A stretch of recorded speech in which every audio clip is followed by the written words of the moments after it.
Hello, my name is Margaret Adele, and welcome to another indie book review.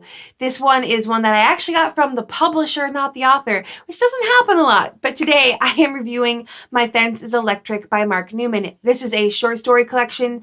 I get the gist that most of these stories were written for other competitions or collections or I think like literary journals or what have you, and then were rebound into this collection. However, there was still a fairly large amount of cohesion throughout. I don't know if that's just because the author picks the same things to write about in his short fiction. It looks like, judging by his bios and stuff online, that he mostly does memoir travel-esque type stuff. So maybe the fiction realm isn't as much his bag. So as a result, a lot of these kind of do the same repeated stuff. There's a lot of focus on interpersonal relationships, especially between spouses or parent and child. There's also a lot of looking into disability or illness, I guess you could say. And there's one or two that are based from non-white perspectives, which I'm on the fence about, because the author is white, as far as I can tell. And yes, traveling can broaden your horizons, but traveling does not equal accurate representation all the time. And I don't know the different things that are being looked into to be able to judge that representation. Regardless, there were some that I liked, some that ended on a more positive note. There was one about a young woman living with a disability that was very uplifting, and it didn't focus all on disability and going into that. And that was really nice. But I felt in a lot of these stories, it was kind of reliant on that old literary trope of trying to be realistic or trying to like give realistic messages about the human experience, but instead just being really depressing, like a lot of the time. Like, I know it's probably not intentional, because again, this was not a short story collection that was originally meant to be put together, but it comes across over the course of this collection that the author has an incredibly dim view of marriage.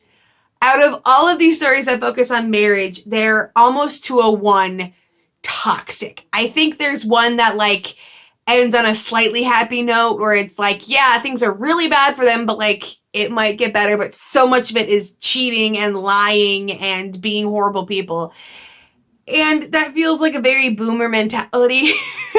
Granted, I've only been married for 3 years, so I'm still considered a newlywed in a lot of people's estimations. I've literally been called a newlywed despite being married 3 years.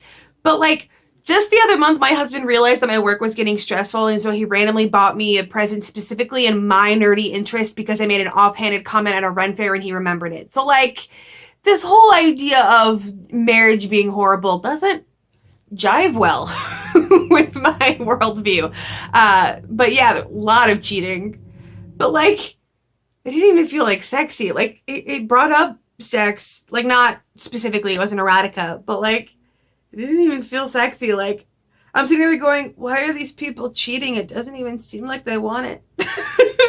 Like, there's also like friendships torn asunder and a lot of really downer topics.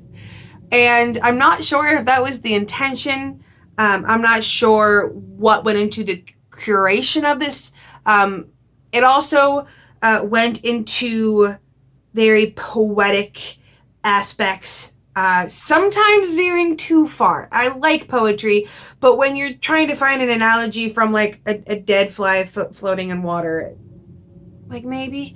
It also went into a little bit of, I think the word is fabulism, which, as far as I'm aware, that is kind of like magical realism, only without the cultural context that traditional magical realism has, i.e. magical realism as written by a white author. A lot of things that are kind of just taken as fact, although they are clearly otherworldly. The one about the two women in the staircase was particularly interesting, although I feel like it was trying to tell me something, and I couldn't quite grasp what it was trying to say, which happened a lot.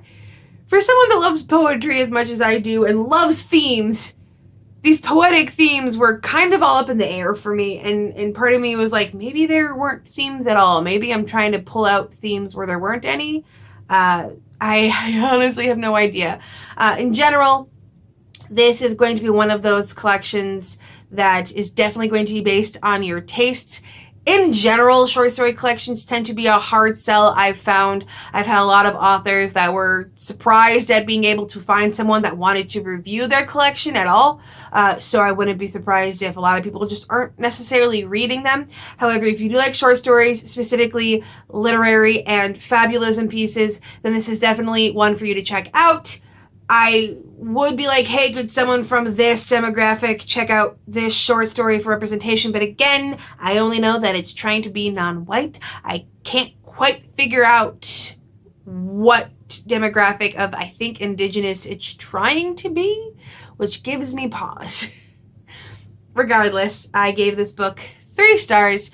Pretty standard. Nothing that really wowed me, but nothing that made me go, oof. So overall, if your tastes run this way, you'll probably really enjoy it. I am still closed for the foreseeable future, but Lord oh Maud, am I catching up, and I'm very proud about it. So, be on the lookout.